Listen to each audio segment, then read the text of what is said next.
তোমাদের সাথে আজকে একটা লাউ চিংড়ি রেসিপি শেয়ার করব। এখানে নিয়ে নিয়েছি মশলা।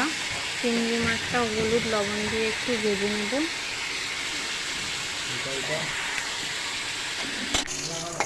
বড়িটাও একটু ভেজে নেব লাল লাল করে।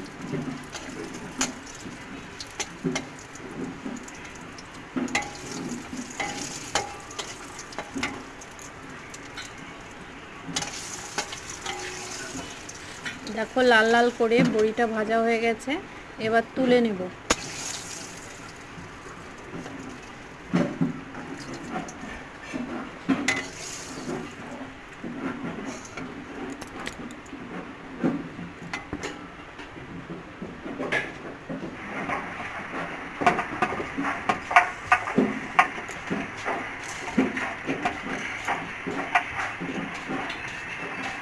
সামান্য পরিমাণ একটু তেল দেব।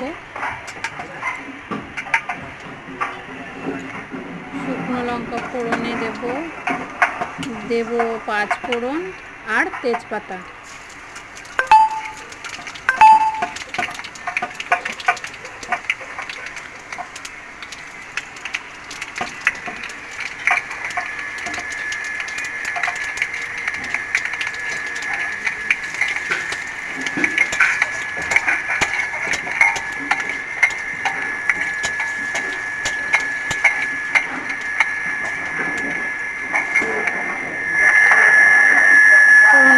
লাল লাল হয়ে গেলে তো লাউ কুচি কুচি করে কাটা দিয়ে দেব।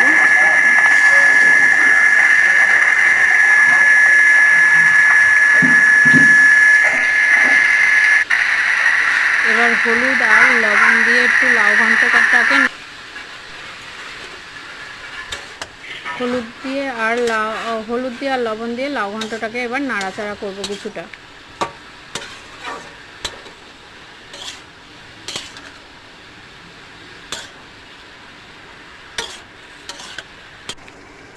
এবার বড়ি দিয়ে দেব,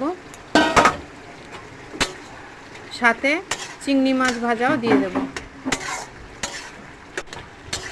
লাউটা নরম হয়ে গেছে, দেখো কতটা সেদ্ধও হয়ে গেছে, নরম হয়ে গেছে। লাউ ঘন্টটা তৈরি হয়ে গেছে। এবার